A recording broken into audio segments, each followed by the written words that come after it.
The entire building was screaming, not with voices but with movement. The walls hissed. The ceiling crackled. The floors shifted with a sound like popping corn. The tenants inside were running, slipping, falling, screaming as thousands, no, millions, of roaches poured out from air vents, light fixtures, sink pipes, and even the sockets in the walls. It was like the building itself had come alive, and it was crawling. Mr. Kessler, the landlord, stumbled into the hallway with a plunger in one hand and a golf club in the other, slapping the walls and stomping the floor like he could fight off the swarm. But the roaches didn't run away from him. They ran toward him. "What is this? What?" He didn't finish the sentence. His legs slipped from under him as the floor turned black. His scream echoed through the building while a dark, shiny tide of insects swallowed him whole.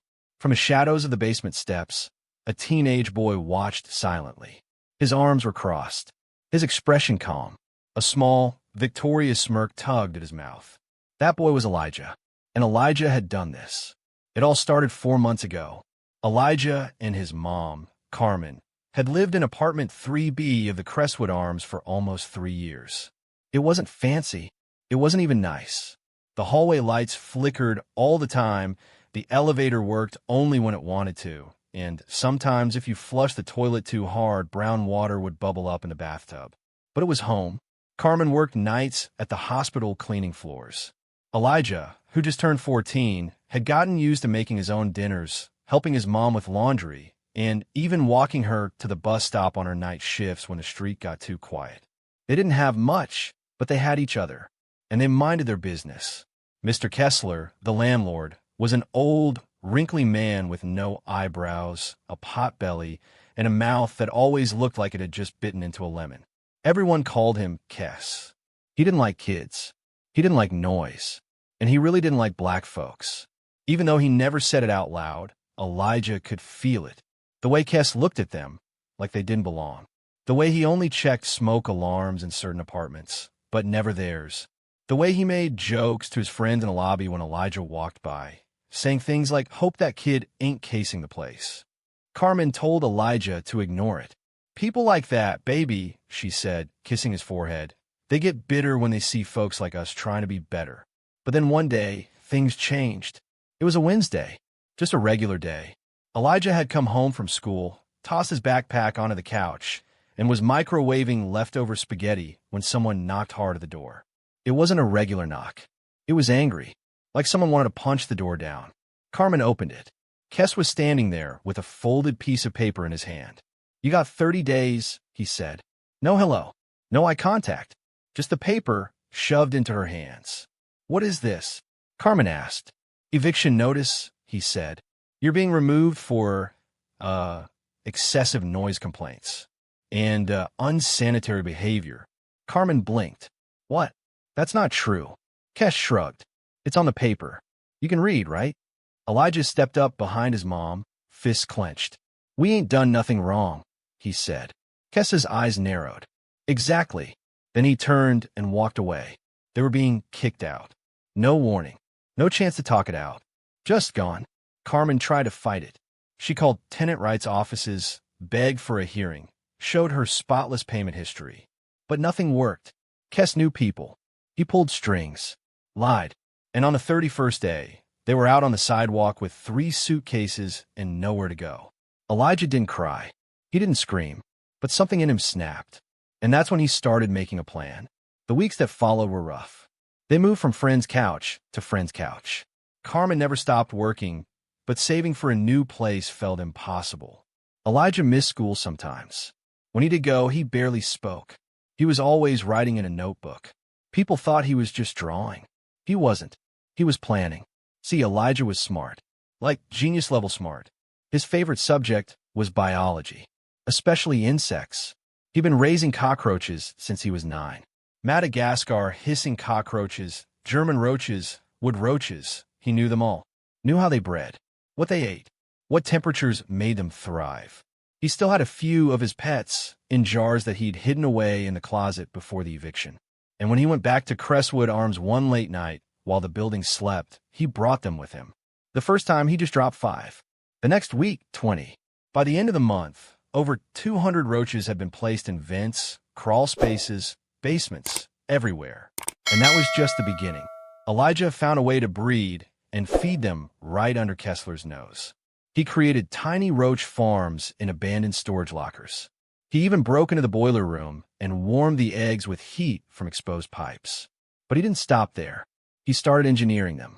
Using pheromones and special food mixtures, he trained them to follow light patterns and move in swarms. He built a roach net that connected every corner of the building, like veins through a living body. And one day, he flipped the switch. Roaches flooded the walls. People screamed. Tenants ran out barefoot, carrying babies and houseplants. The news showed up. Health inspectors, fire marshals. Kessler tried to play innocent, but Elijah had already sent a video to the city's health department. Footage of Kess ignoring Carmen's eviction appeal, mocking her, laughing. That's when everyone turned on him. But Elijah wasn't done yet, because now he was coming. He stood at the front steps of Crestwood Arms, watching as chaos exploded inside. His mother, watching from across the street, didn't say anything. She just placed a hand on his shoulder. But before Elijah could take another step, he heard a noise behind him. A familiar noise. A sound that didn't belong there. A car engine. A black SUV, slowly rolling down the street. Elijah turned. The back window rolled down. And inside was a face he never thought he'd see again. Someone who knew everything he'd done. Someone who could destroy it all. The black SUV idled at the curb like a shadow that had come to life. Elijah squinted through the glare of the streetlight, heart thudding like a drum in his chest. The back window rolled all the way down now, slow and quiet. And there he was, Mr. Barker, the school counselor. Elijah hadn't seen him since the week after the eviction, back when everything still felt like it could be fixed. Mr. Barker was the only adult besides his mom who'd listened, who had even halfway believed him when he said what Kessler was doing was wrong. But Mr. Barker hadn't called, hadn't written. He just disappeared. Until now. Elijah, Barker said softly from inside the car, his voice almost lost in the sound of distant sirens and angry tenants yelling behind them. Elijah didn't move. Elijah, get in. Please. We need to talk. Carmen stepped forward. What's going on? Barker didn't look at her. His eyes were locked on the boy. We need to talk. Before this goes any further. Elijah didn't want to go. Every instinct told him to run. But curiosity was louder. He opened the door and slid in. The SUV drove off slowly, turning a corner and disappearing into the night. Inside, it smelled like coffee and hand sanitizer. Barker's eyes flicked toward the rearview mirror. His voice was calm, but tight, like a string pulled too hard. What did you do, Elijah? Elijah folded his arms. What do you mean? Barker gave a bitter laugh. Don't play games. I know. I saw the footage. I've seen your science projects. You turned that building into a nest. That's biological warfare. I didn't hurt anyone. No, Barker said, glancing at him. You sure about that? Elijah stayed quiet. You're smart, kid. Real smart. But there's a line, and I think you crossed it. Elijah turned his head toward the window. He kicked us out for no reason. My mom worked double shifts just to keep that place. I had nowhere to sleep. Nobody helped us. Not even you. Barker didn't flinch. I tried. I filed complaints. I made calls. But the system's slower than it should be. I couldn't stop the eviction, but I didn't stop fighting. Elijah looked at him then, just for a second. The man's face wasn't angry, just tired. I didn't think you'd go this far, Barker said. Elijah leaned back, crossing his arms again. I'm not sorry. Barker didn't say anything for a long time. The SUV rolled to a stop outside a dark, empty community center. I need to show you something, he said. They stepped inside through the side entrance. It smelled like old books and mop water. Barker led him to a room in the back, past broken vending machines and dusty trophies. Inside were cages, dozens of them. Insects, rodents, all clean, organized, well-fed. My lab, Barker said. I run science programs for kids after school. You could have joined this. You could have been leading it. Elijah frowned. Why are you showing me this? Because I wanted to teach kids how to use their minds to change the world the right way. He turned to face Elijah. But now the whole city's talking about a terrorist kid who weaponized bugs. Elijah didn't respond. Barker pointed at one of the cages. You see that mantis? Looks calm, right? But if you put the wrong insect in there, it'll tear it apart in seconds. Not because it's evil, but because no one ever taught it another way. A long pause hung in the air. Then Elijah said quietly, he deserved it. And Barker whispered back, maybe, but what if someone else gets hurt? What if your mom gets blamed? That hit like a punch. Because it was true. Carmen didn't know what Elijah had done. Not really. She knew he'd gotten back at Kess, but not the full story. Not the roach network. Not the lab. Not the trapdoor he'd rigged in the boiler room. And if someone traced it back to him, they wouldn't see a smart, angry teenager try to protect his family. They'd see a criminal. Elijah's throat tightened. What do I do now? Barker looked him dead in the eyes. You clean it up. You help the tenants. You fix what you broke. I can't, Elijah said. It's too big. It's everywhere. Barker nodded. Then we better start right now. They drove back in silence. But as they turned the corner on a Crestwood Drive, Elijah's breath caught in his chest. The street was flooded with people.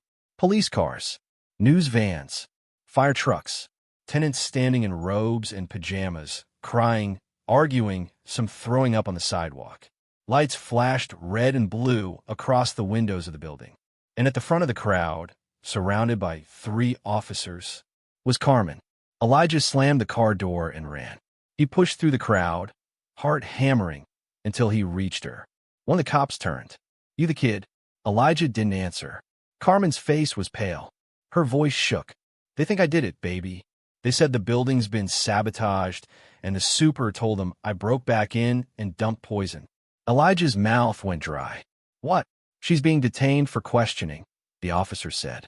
Step back, please. Elijah grabbed her hand. She didn't do anything. She's never even been in the basement. A new voice cut through the chaos. Wait. Everyone turned. It was Mr. Kessler, covered in dirt and roach guts, eyes wide, hair sticking up like he'd stuck his finger in an outlet. I saw him, Kessler rasped, pointing a shaking finger straight at Elijah. It was the boy. He did this. The crowd went silent, and Elijah realized everything was about to fall apart. Again, Elijah froze. Kessler's voice echoed through the street like a bell that couldn't be unrung. It was the boy. He broke in. He's been sneaking around for weeks. I saw him coming out the basement. He's the one who did this. All eyes turned to Elijah. Carmen looked at her son, confused. Elijah, what's he talking about? Elijah's mouth opened, but nothing came out. His throat felt like it was filled with wet sand. His hands were shaking. He was about to speak, about to confess, but Barker stepped forward fast, holding up both hands. All right, he said firmly. Let's all slow down. The officer nearest Carmen narrowed her eyes. You know this kid? Yes, Barker said.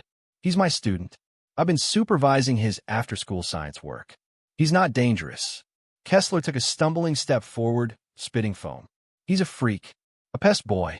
He's got bugs crawling in his brain. He planted roaches all over my building. People in the crowd gasped. Someone yelled, Wait, this was on purpose. Another voice shouted.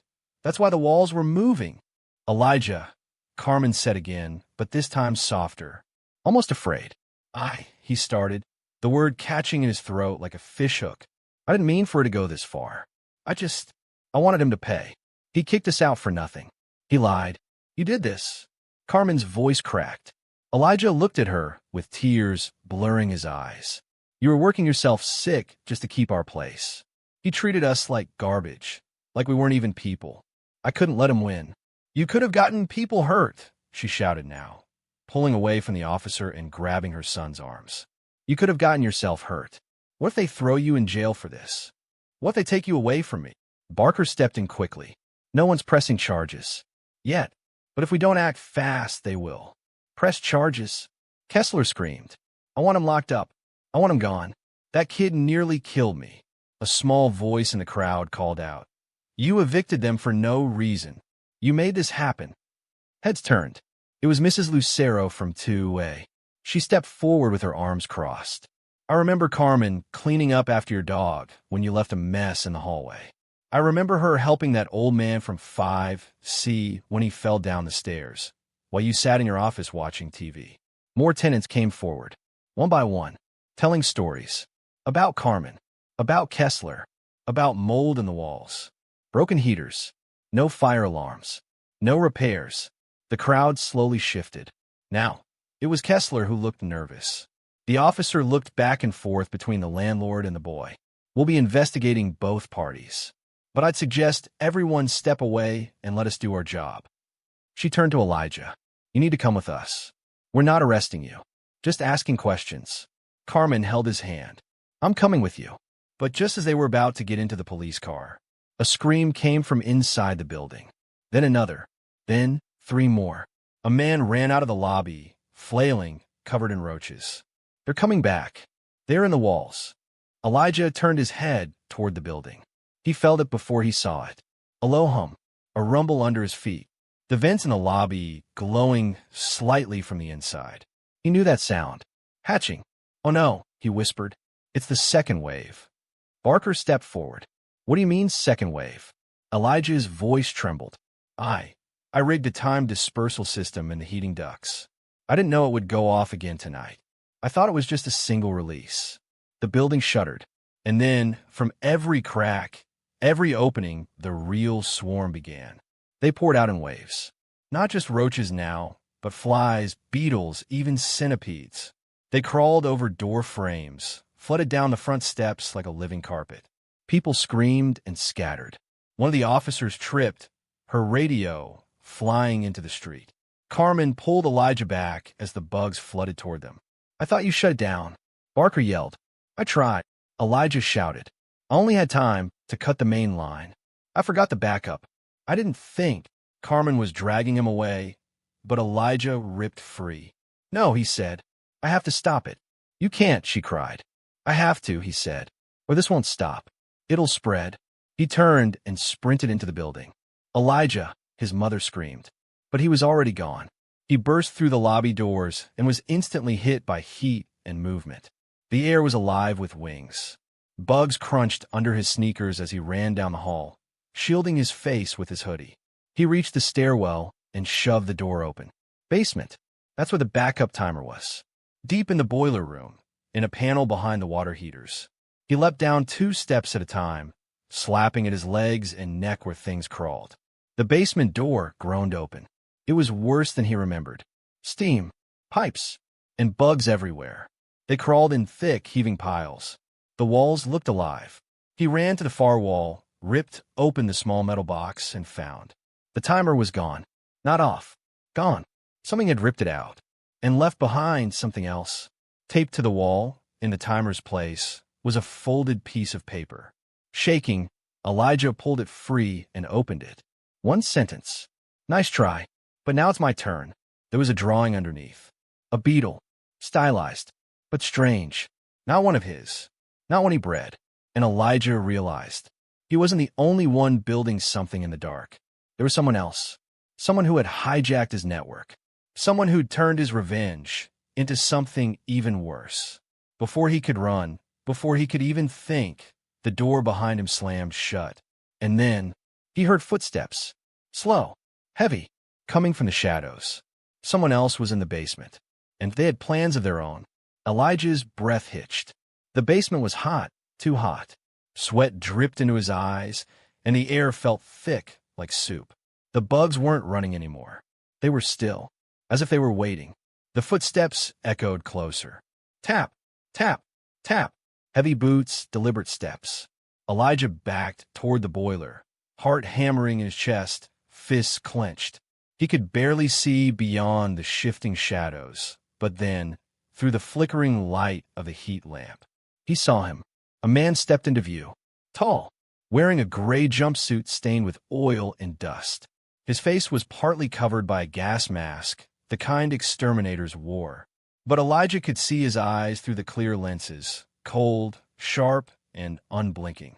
He was dragging something behind him. A duffel bag, long and lumpy, and moving. The man stopped 3 feet away and cocked his head slightly.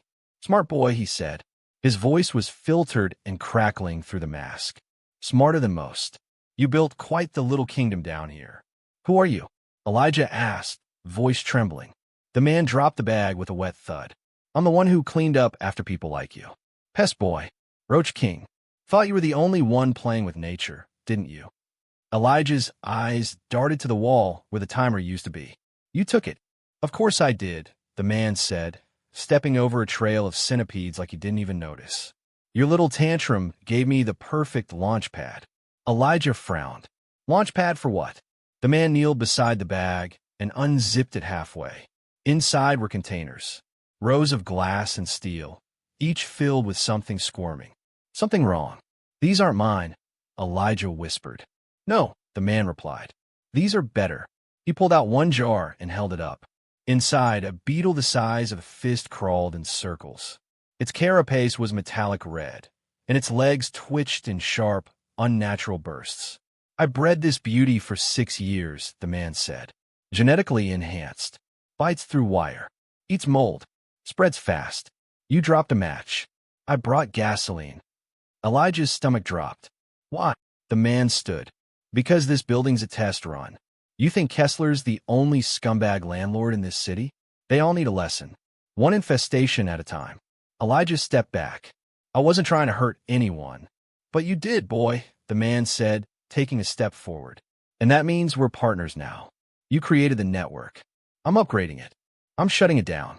You can't, the man snapped. I already rerouted the main hub. Your bugs, your system, they belong to me now. Elijah lunged for the wall, grabbing the breaker lever. If he could kill the power, he could at least fry the heat lamps, the things that kept the roaches breeding. But the man was faster. He slammed Elijah into the boiler tank with a grunt. Elijah's head rang. He dropped to the floor, dazed. The man leaned over him. You don't get to walk away. Not after what you started. He turned, lifted the duffel, and walked to the other end of the room, where an old tunnel door led into the sub-basement, an area that hadn't been used in decades. Elijah groaned, slowly pulling himself to his feet. Blood trickled from his forehead. His knees were weak, but his mind was working again. He scanned the room. Then he saw it. One of his original control boxes, half buried behind a supply shelf. The override switch. If he could reach it, he might be able to take back control. Elijah crawled, inch by inch, through the buzzing, shifting floor. His hand stung from bites. The heat was making him dizzy, but he reached it. His fingers closed around the handle and yanked the panel open. Come on, he whispered. Wires, switches, lights. He flipped the red one. The system hummed. Elijah closed his eyes. The roaches stirred. The original roaches. His roaches. And then the swarm turned. Inside the vents, the walls, the ceiling, roaches reversed course. They flowed away from the living spaces and back down toward the basement. Toward him. The man froze halfway through the tunnel door. He turned and looked behind him. The hallway filled with a sound like wind. A dark wave spilled into the room, roaches forming a wall of legs and clicking mouths. The man's eyes widened. Elijah stood now, bleeding and shaking, but smiling. They still know me, he said. The man roared and threw one of the jars at the wall. It exploded, not in glass, but in bugs. Giant red beetles rushed out, clashing with the swarm. The two armies collided. A war of insects erupted around them. Elijah grabbed the override handle and cranked it. The sprinkler system kicked in. Steam burst from the ceiling. Water sprayed across the room. It didn't kill the bugs, but scattered them. The man cursed, slipping backward. You fool, he shouted. You just wasted it. This was our chance to burn it all down. Elijah stared at him. I never wanted to burn anything. The man lunged. Elijah ducked, then swung the heavy panel door into him with all his strength. The man hit the wall hard. He didn't move. Elijah collapsed against the boiler, panting, staring at the mess. The bugs were crawling away now, retreating into vents and cracks. His swarm was gone. All of it. Heavy boots pounded down the stairs. It was Barker, flashlight in hand. Elijah, he shouted. You in here? Elijah raised a hand weakly. Barker spotted him and rushed over. What happened? There's another one. Elijah croaked. Another guy. He hijacked everything. He's down there. Barker moved his light toward the tunnel door. But the man was gone. Only the duffel bag remained. Empty. Gone. Vanished. Barker stared at it, then back at Elijah. "You okay?" Elijah nodded slowly. "No, but I will be." They climbed the stairs together, one slow step at a time. Outside, the crowd was quieter. The second swarm hadn't made it past the basement. Emergency crews were calming people down. The police were taping off the entrance.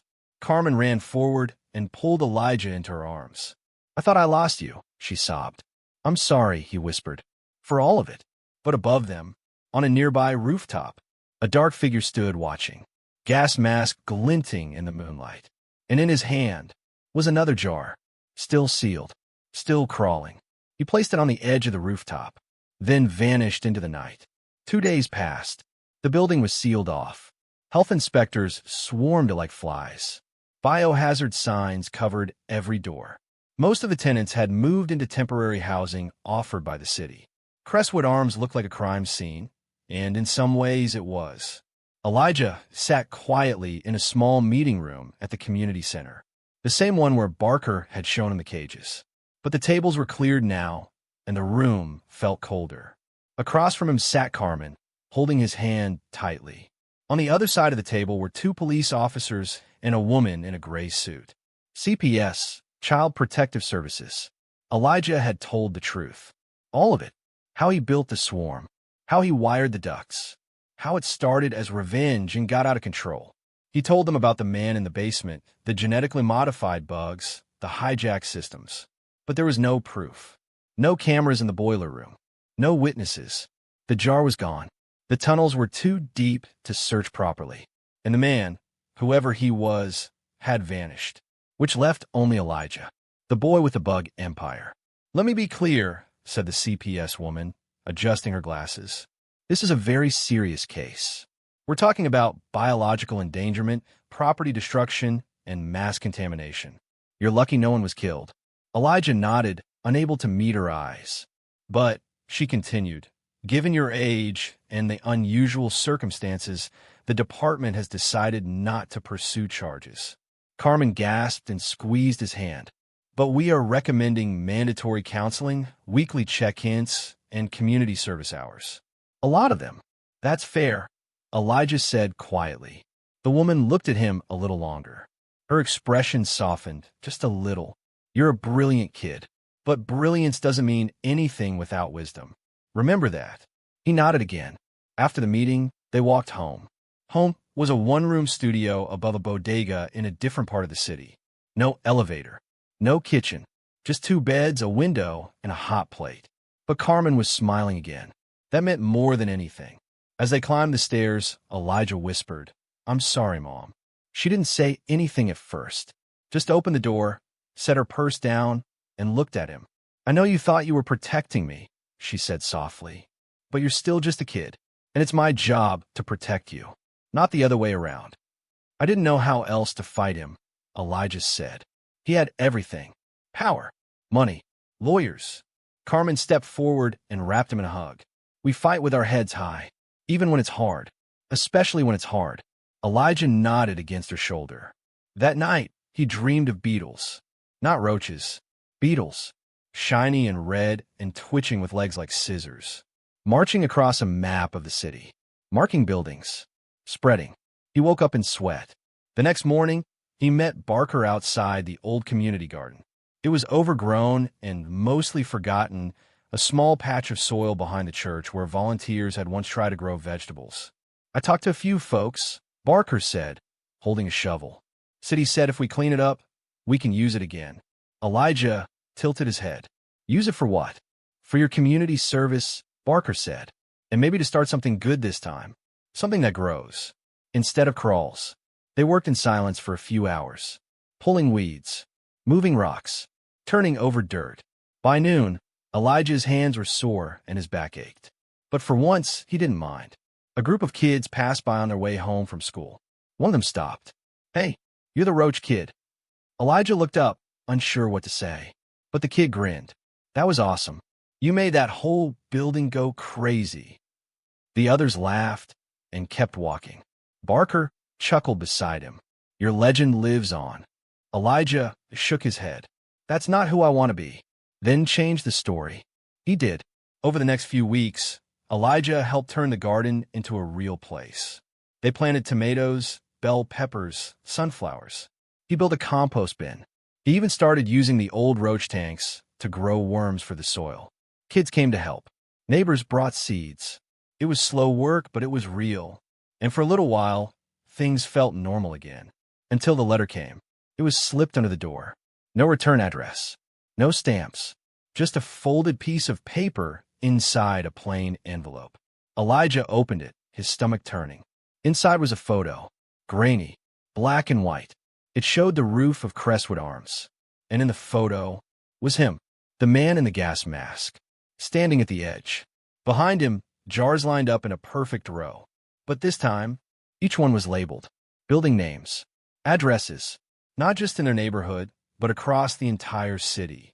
And at the bottom of the photo, a message. You woke them up. Now they won't stop. Watch the skyline. Elijah turned to the window. The skyline was quiet. For now. But as he stared, his heart skipped. On the top of one of the far buildings, a shape moved. Tiny, barely visible, but crawling. And suddenly, Elijah knew the war wasn't over. It was just beginning. Elijah couldn't breathe.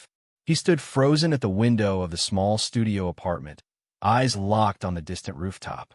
The shape was small, but there was no doubt it moved with intent. Not blown by wind. Not a bird or a stray bag. It crawled.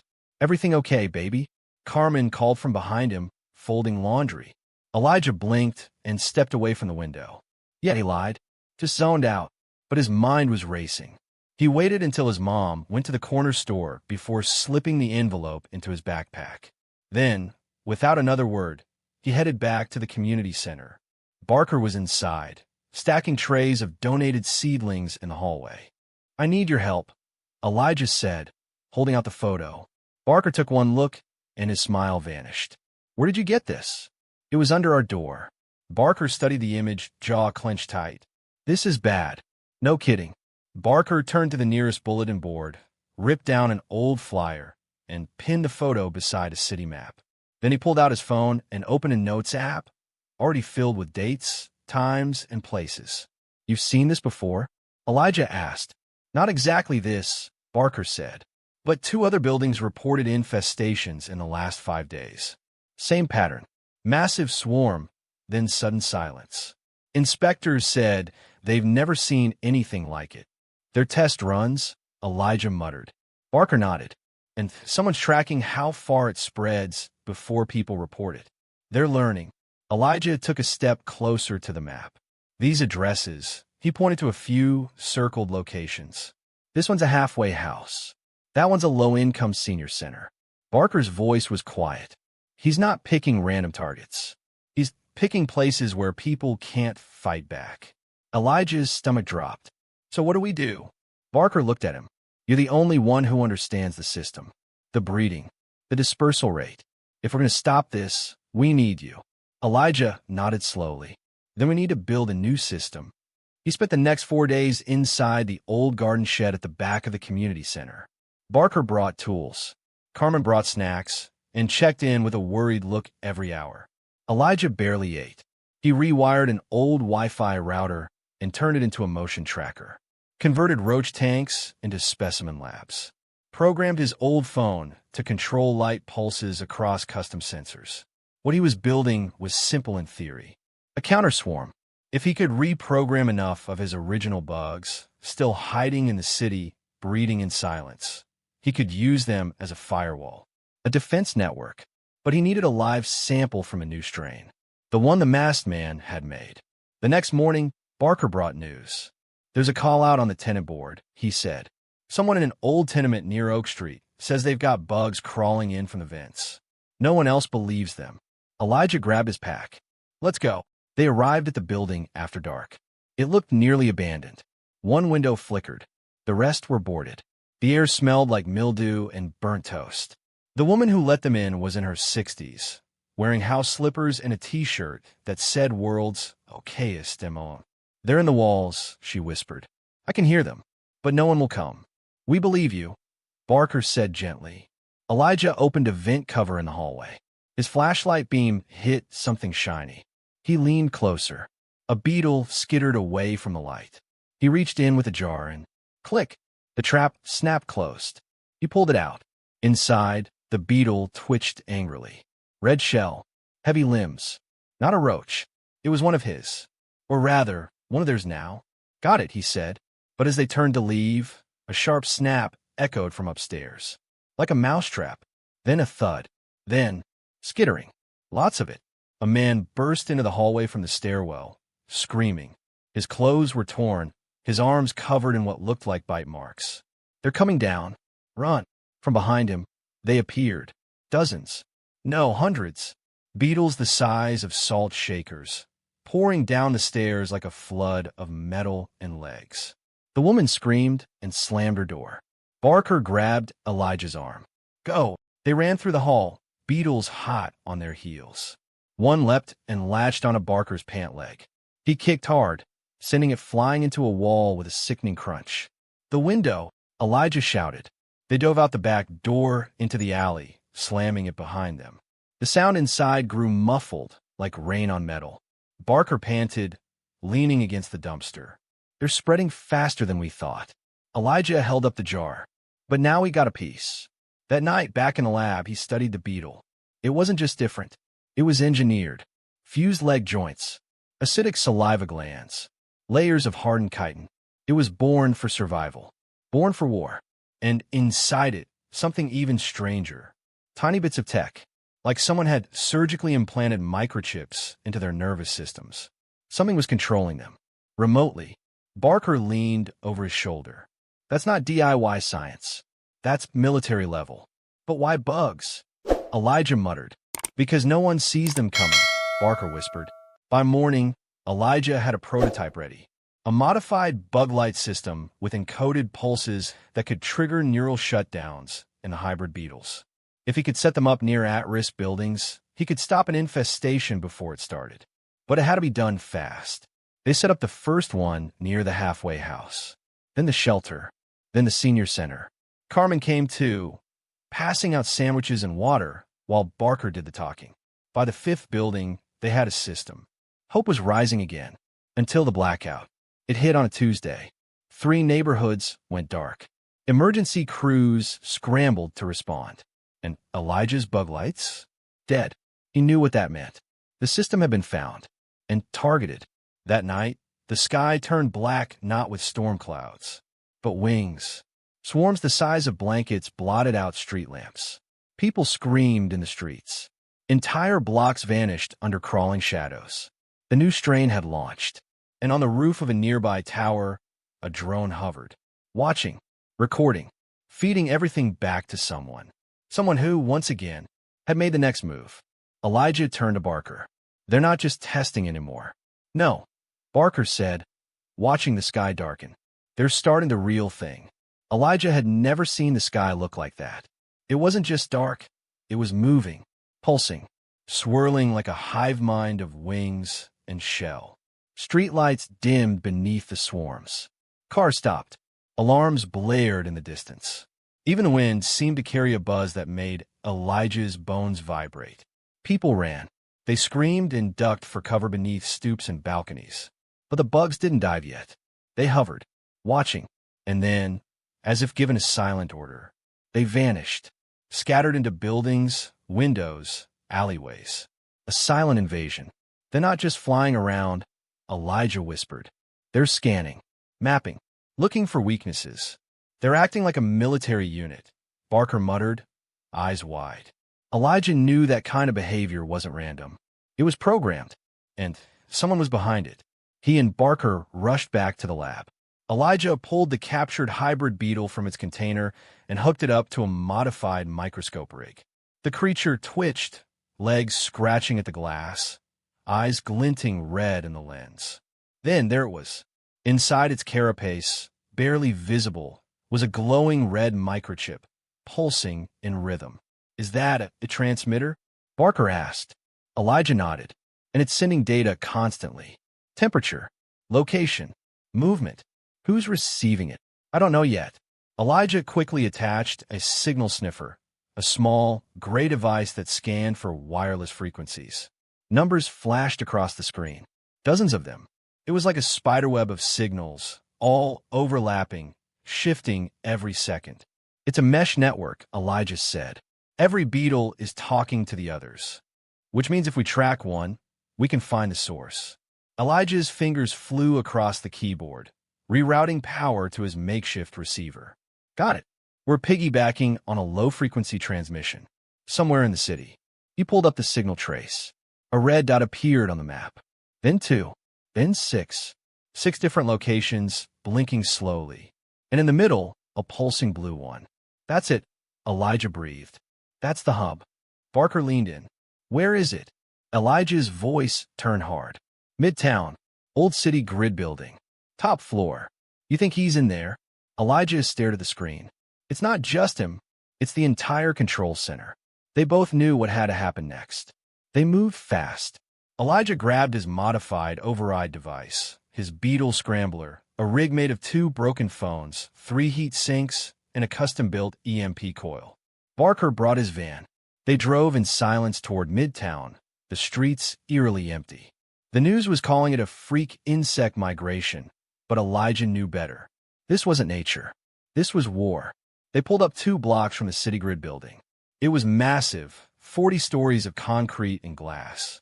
Once used for managing power and utilities, now abandoned and full of echoing silence. But not empty. As they approached the front doors, Elijah spotted movement in the upper floors. Small shapes, skittering past broken windows. Are those beetles? Barker whispered. Elijah squinted. They're acting like cameras. He stepped back. We can't go through the front. Too obvious. Barker looked around. There's a maintenance hatch near the west alley, used to service backup generators. Let's go. They circled around, hearts pounding. The hatch was there, rusted but unlocked. Elijah climbed in first, flashlight gripped between his teeth. Barker followed, keeping his steps light. Inside, it was like walking into the skeleton of a dead animal. Pipes, wires, cracked tiles.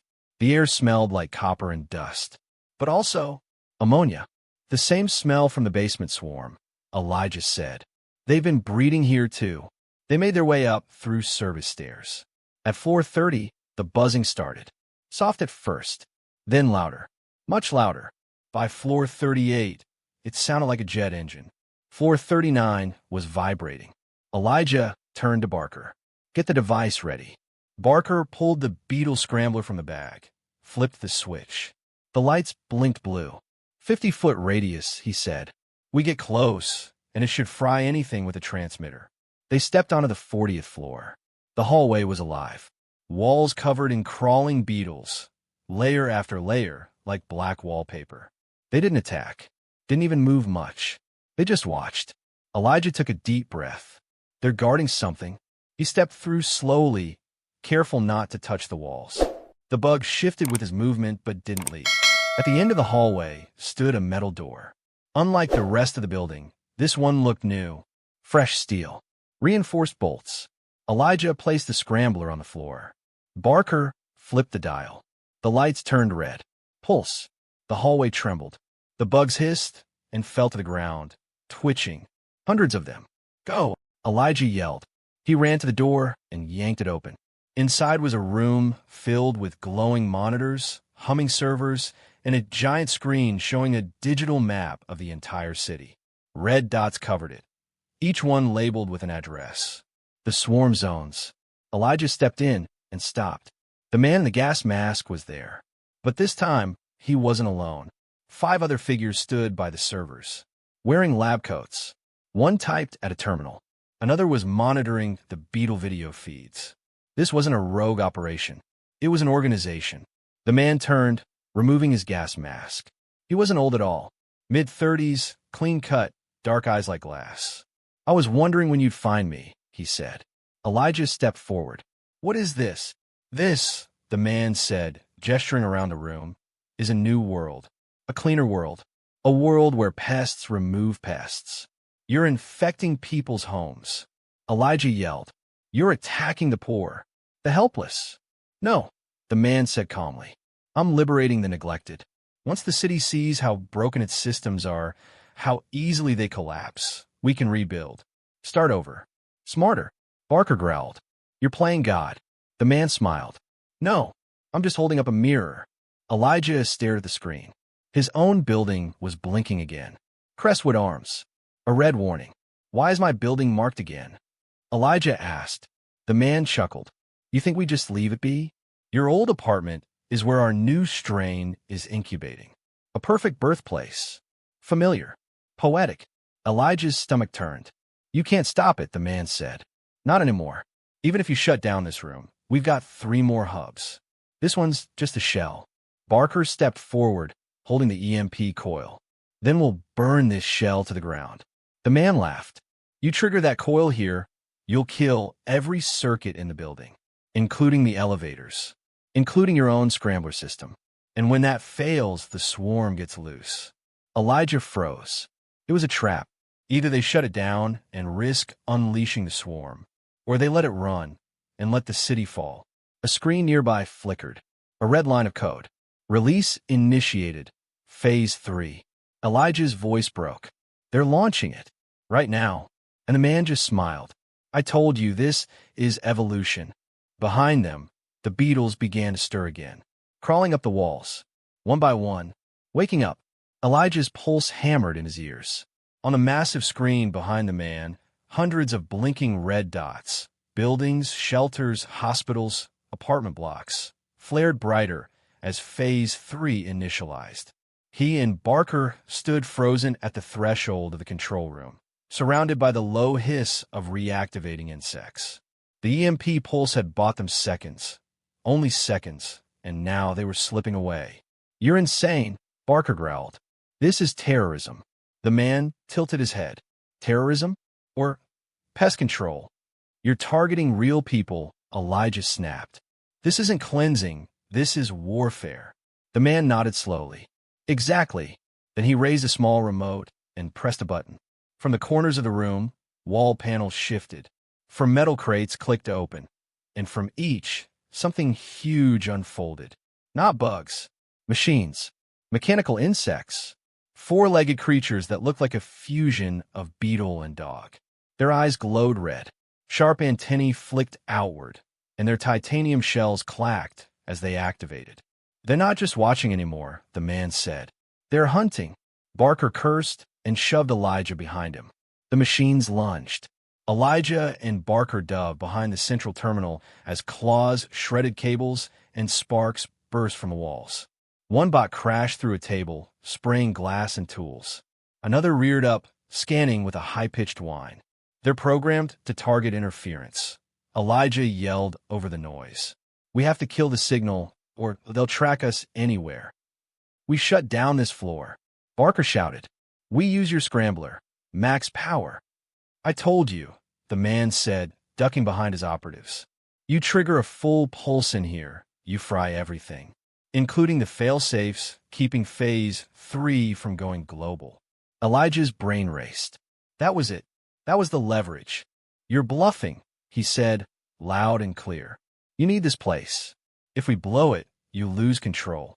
The man didn't respond. Barker locked eyes with Elijah. How strong is the coil? Strong enough to short the entire building. Can you time it? Elijah hesitated. What? Can you delay the burst? Just long enough for us to reach the elevators. Elijah's hands flew to the coil. He yanked the casing open, exposed the motherboard. I can loop a 10-second delay if I cross these 2 resistors. But once I trigger it, we run like hell, Barker said, breath short. Do it. Elijah's hands trembled as he made the adjustment. Wires sparked. He twisted the timer dial. 10 seconds. He looked at Barker. You sure? Nope. Then Elijah slammed the trigger. 10. The room hummed. The machines paused, sensing the energy build up. 9. Go. Barker shouted, grabbing Elijah's wrist and sprinting. 8. They crashed through the hallway door, the beetles shrieking as the hum grew louder. 7. 6. 5. Metal claws scraped the floor behind them. One bot burst through the wall, missing them by inches. 4. 3. The elevator shaft loomed ahead. It was open. No car. No time. Elijah screamed. They turned and leapt into the stairwell instead. 2. 1. And then, boom, the entire floor exploded in white light. A pulse of electricity ripped through the building, washing over them like a heat wave. Light bulbs burst. Monitors fried. The shriek of the bots shorted into silence. Above them, the glass windows shattered. The hallway behind them filled with fireflies, fried insects raining from the ceiling, twitching and burning out. They tumbled down the stairwell, choking on smoke and dust. Barker hit a wall hard and rolled. Elijah landed on top of him with a thud, both of them groaning. And above them, silence. Not just quiet, dead air. The machines were offline, and the control room was dark. Elijah coughed and crawled toward the nearest window. Down below, the skyline flickered as Phase 3 failed to launch. The red dots on the map, the buildings marked for infestation, began blinking out one by one. The network had collapsed. They did it. But then, a new sound, a low hum, not from inside the building, from above. Elijah looked up through the window's shattered glass. His stomach dropped.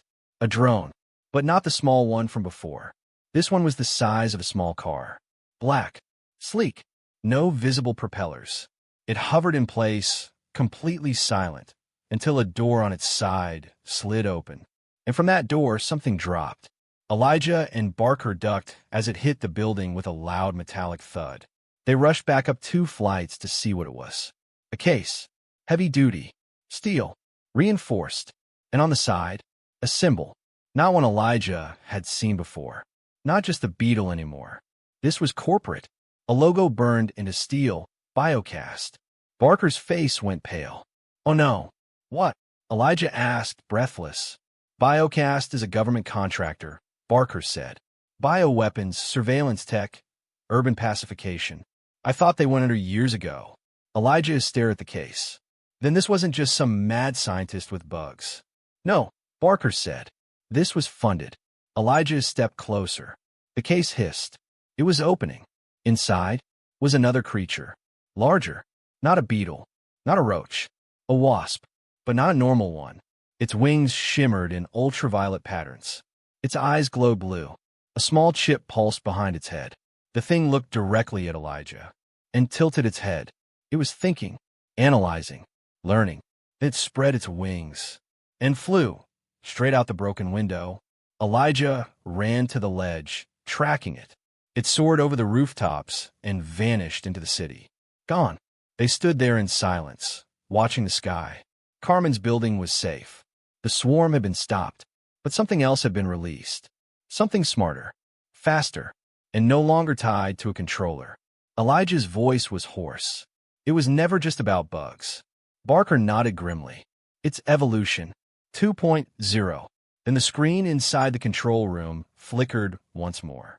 One line of green text appeared. Hive intelligence activated. And underneath it, Phase 4, independent swarm. Elijah turned to Barker. We didn't end it. We unleashed it. Smoke curled from the ruined servers as Elijah and Barker stood frozen before the flickering screen. Hive intelligence activated. Phase 4, independent swarm. It felt like a punch in the chest. Elijah could barely think, barely breathe. What does that mean? He whispered. Barker swallowed hard. It means they don't need us anymore. From the broken window behind them, a gust of wind blew in, and with it, something small. Light. Fast. A drone? A bug? Elijah ducked, but it was just paper. A scorched page from a notebook, fluttering across the floor. He stared at it. Diagrams. Wing lengths. Chemical compounds. Neural maps of insect brains. But in the margins, there were notes. In a handwriting he recognized. His own. He stepped closer and picked it up. No, he muttered. These are my designs. My calculations. How did they? Barker stepped up beside him. They stole it, he said. Back at Crestwood, when the man broke in. Before the swarm. He didn't just hijack the system. He copied it. But they went beyond it. Elijah whispered. They advanced it. This hive, it's learning. Adapting. Suddenly, the lights above them buzzed. Not electricity. A sound. Low. Rhythmic. Almost musical. The screen changed again. Initiating field deployment. Priority target.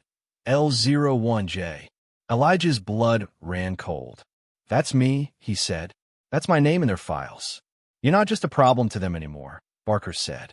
You're a threat. From somewhere deep inside the building, a mechanical were echoed. Then footsteps. Not human.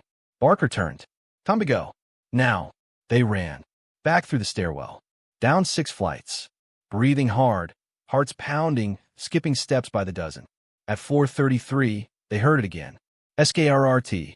SKRRT. Clank. A machine. Pacing. Following. This place is compromised, Barker hissed.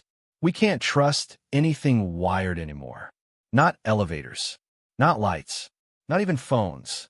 Elijah reached into his backpack and pulled out a small metal sphere, his prototype for a roach lure beacon. He twisted the core, activating it. It let off a soft chime, followed by a faint green pulse. The machine behind him paused. Go, Elijah said. He dropped the beacon and sprinted. The sound of machinery lunging echoed behind them. But then, boom, an explosion of sparks as it triggered the beacon's defense trap. They didn't stop running. By the time they burst out the maintenance hatch and into the night, Elijah's chest was burning. Barker collapsed against the wall, coughing. Where do we go? Elijah gasped. They know who I am. They're going to come for my mom next. We warn her, Barker said, pulling out a burner phone. And then we disappear. But we need to fight back. We will. But not here. Not like this. He handed Elijah the phone. You've got 1 hour to say goodbye. Then we vanish. Carmen didn't scream when Elijah told her, but her eyes filled with tears. I should have known it wouldn't end there, she said. Baby, you opened a door, and now things are crawling through it. I didn't mean to, Elijah said, but I can't undo it either. I need to stay off the grid until we can figure out what they're doing next. She nodded, then pulled something from her coat pocket. A tiny flash drive. What's that? Something I found in Kessler's old storage box. He left it behind during the move. I meant to throw it away, but something told me to keep it. Elijah took it, plugged it into his laptop. It contained one folder. Archive. 0x0e Project Swarm. Inside, hundreds of files. Videos. Blueprints. Transcripts. Photos. And most of them dated years ago. Some from before Elijah was even born. This isn't new, he whispered. They've been planning this for decades. Carmen covered her mouth.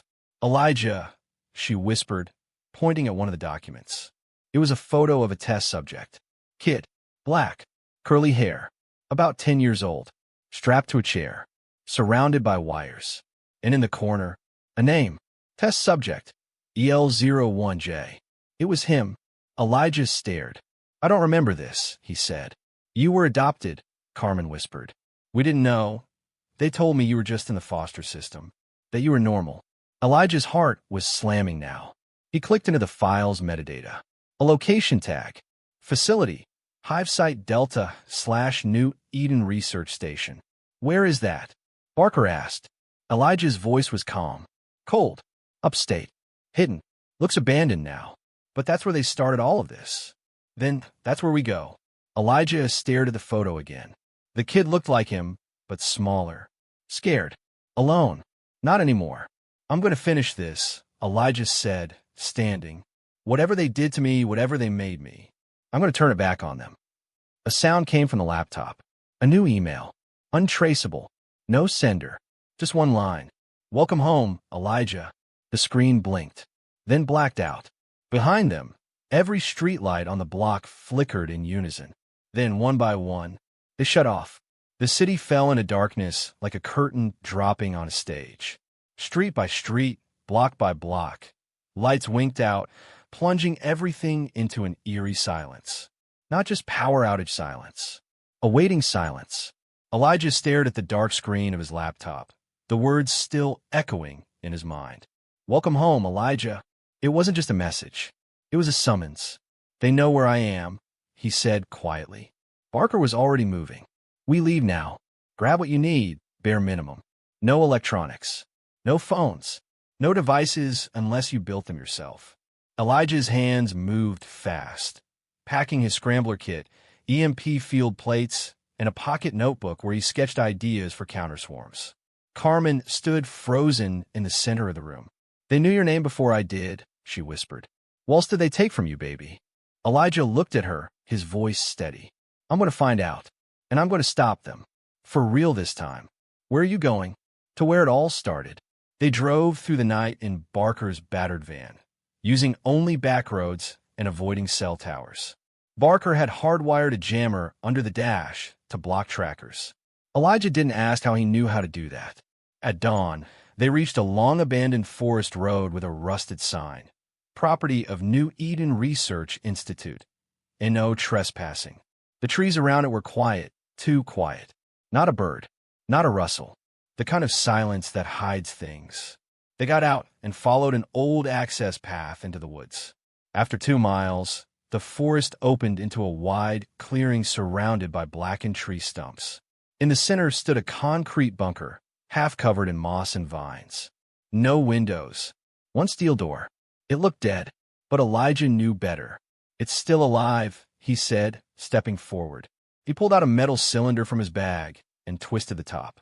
It emitted a soft pulse, his own modified scanner. After a moment, lights flickered along the edge of the bunker. Motion sensors. Hidden cameras. Yeah, Barker said. Someone's home. They approached the door. Elijah reached for the handle, but before he touched it, the door clicked. Then opened. No guards. No resistance. Just darkness waiting inside. A hallway stretched out ahead of them, cold and humming faintly. As they stepped in, the door shut behind them. Slam. Barker turned. Of course. Looks like we're committed now, Elijah said. The walls were lined with strange symbols, old science diagrams mixed with ancient geometric patterns. He traced one with his fingers. This place is older than it looks. Then the lights flashed, and a voice filled the hallway. Not a recording. Live. You made it. Elijah stopped. It was the man from the tower. Gas mask voice, calm, amused. Welcome back to Hive Site Delta, the voice said.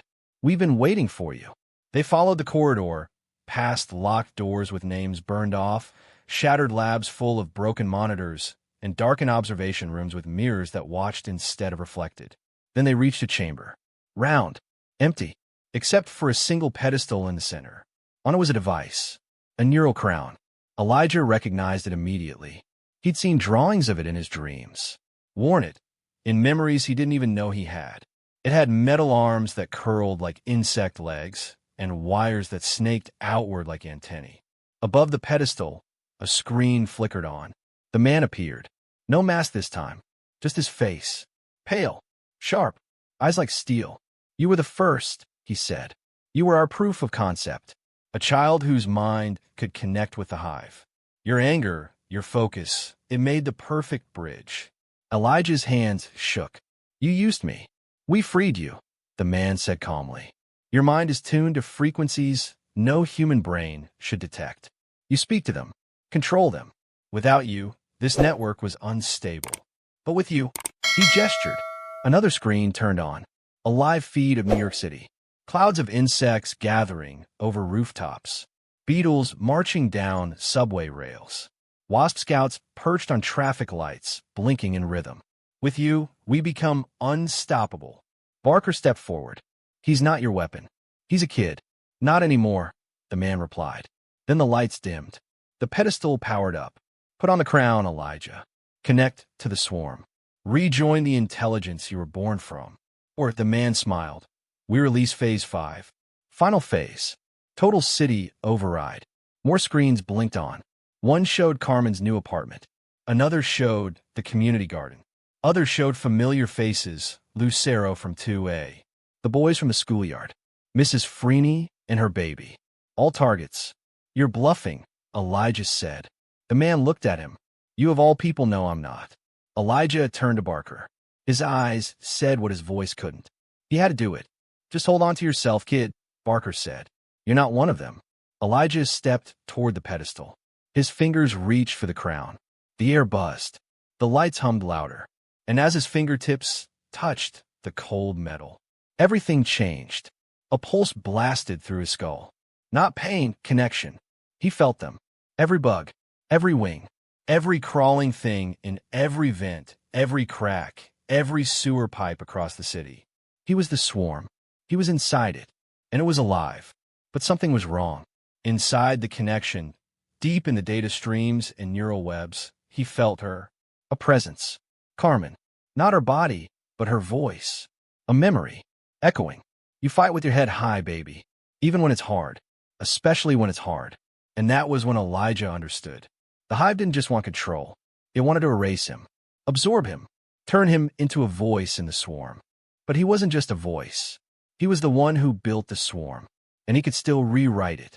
From inside the hive mind, Elijah reached into the source code, the raw pulses and protein strings that govern behavior. He changed it. He twisted the commands. He flipped the hierarchy and made the bugs see him not as their master, but as their shield, their defender. He turned them against the command system. And the hive screamed. The room shook. Sparks flew. On the screens, the swarms stopped moving. Then they turned, crawled back, to every building, to every lab, to every facility tied to the hive's network. And they devoured it.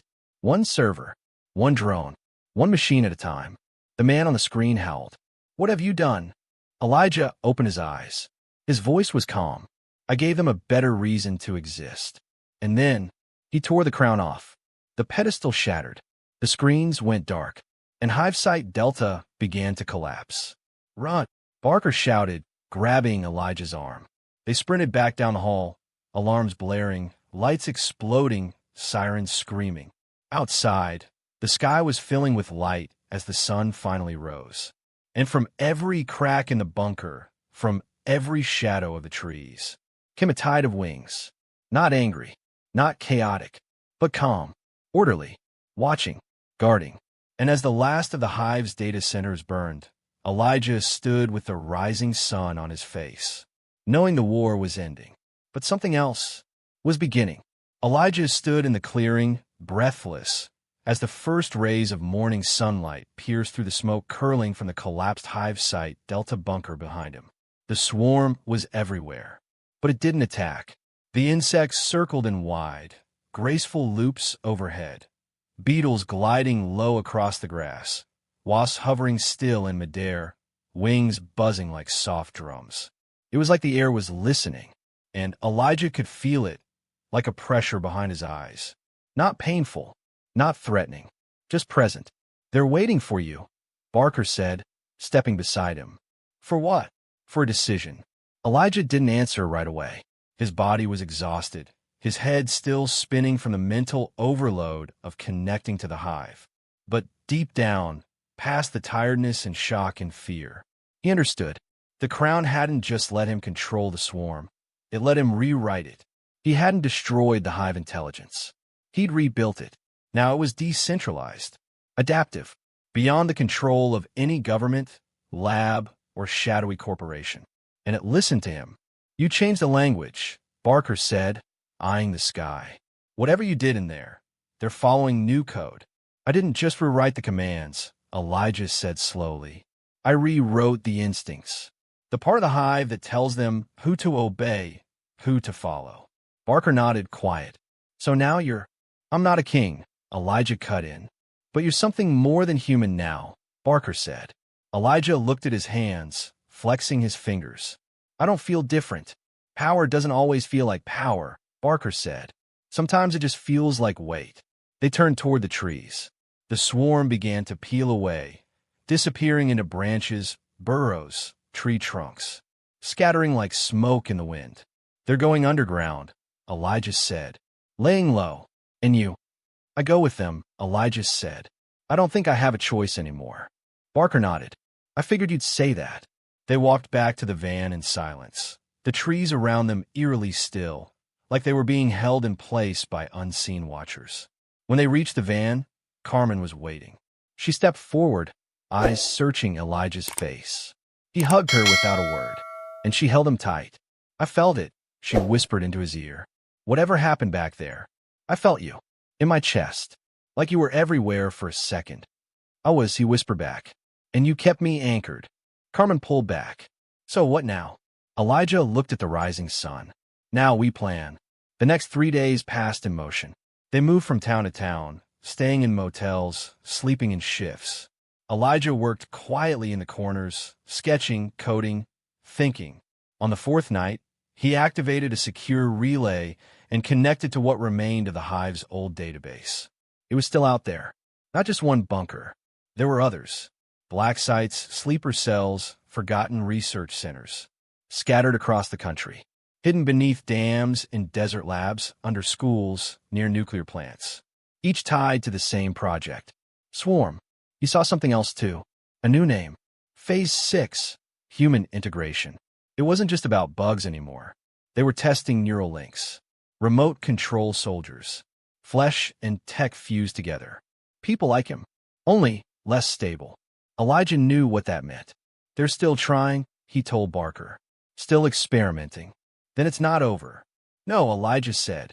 It's just changed. Weeks later, in a city far from home, Elijah stood on the rooftop of an abandoned post office. Below him, the streets buzzed with cars, music, and the quiet chaos of everyday life. But he wasn't listening to the people. He was listening to the sky. Small beetles flitted across telephone wires. Ants shifted their trails in strange patterns across bricks. Termites tapped their jaws against what sounded, if you listened just right, like code. And Elijah could hear it all. Not like words, but like meaning. The swarm wasn't just following him now. They were communicating with him. The hive wasn't dead. It was alive. It had grown. It had evolved. And deep inside, Elijah felt something new blooming. Something terrifying. Not because of what it could do, but because of what it might want. He sat down on a ledge and opened his notebook. Inside were blueprints, not for weapons, not for invasions, but for systems, balance, a way to use the hive, to protect the broken places, to fill the cracks where society failed, to monitor corrupt landlords, guard abandoned buildings, keep an eye on people who preyed on the forgotten. His own version of justice, not by force, but by fear. Let them wonder what crawled in their vents at night. Let them sweat. I'm going to make them better, Elijah whispered to the swarm. Not with violence. Not anymore. But with watching.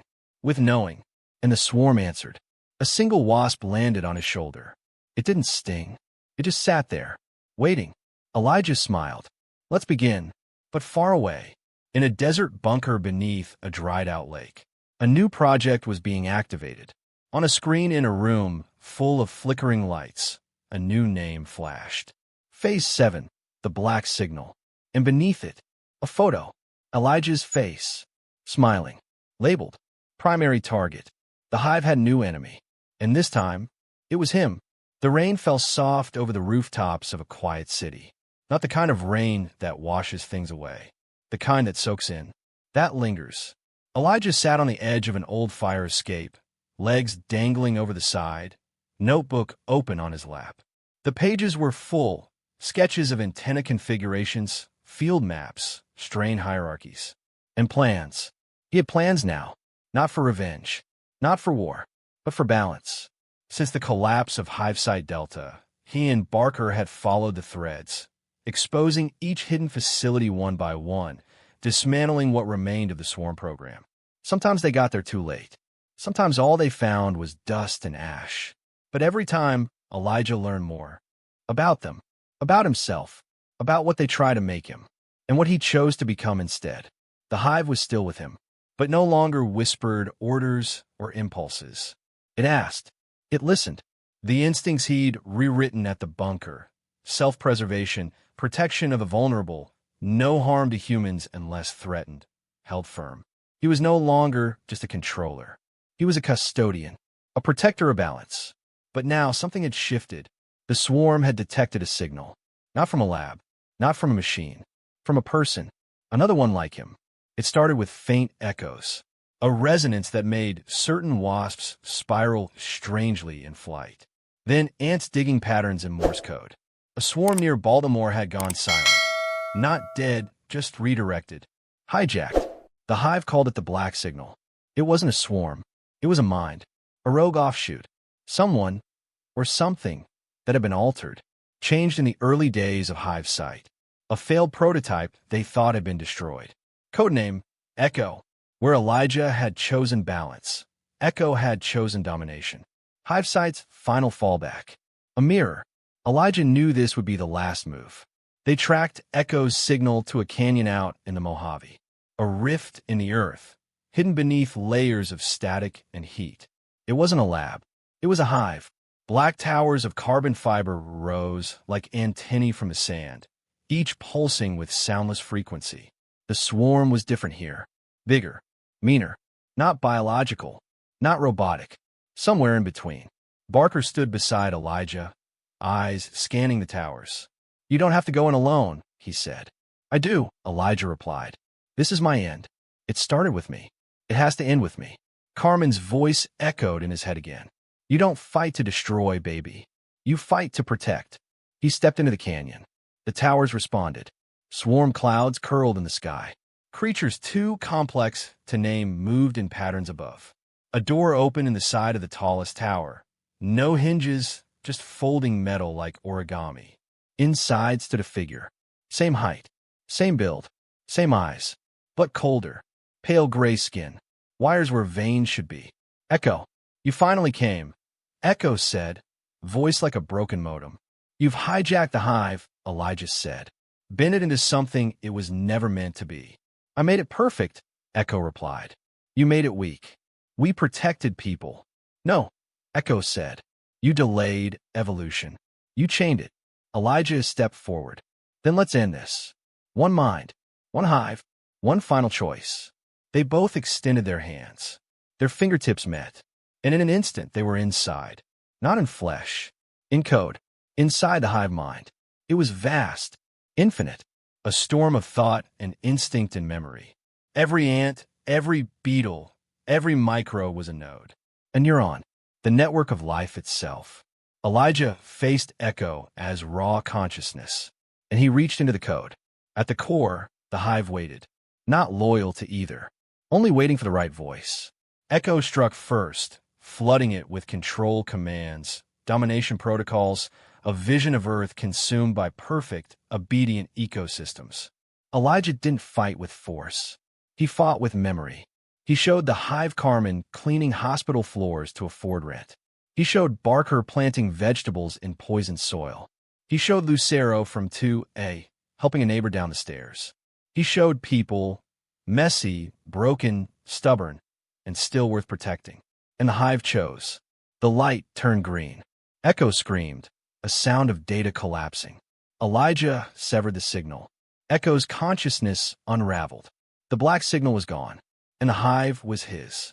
But not for war, not for fear, for balance. Elijah opened his eyes.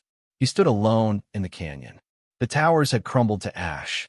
No violence, no explosion, just stillness. Behind him, Barker was waiting. "Is it over?" he asked. Elijah nodded. "Yeah, it's over." Months passed, then years.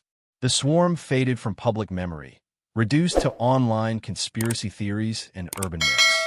But behind every wall, beneath every floorboard, in every forgotten corner of every city, they waited, not to strike, to watch.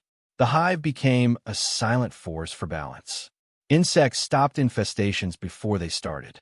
Swarms gently relocated endangered species. Unexplained outages only ever hit corrupt systems. Roach Boy became a myth told to landlords who didn't fix their heat. Elijah never wore the crown again. He didn't need to.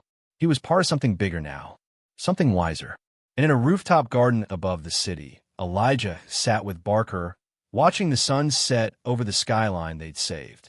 "Think they'll ever find out what really happened?" Barker asked. Elijah smiled. "They don't need to."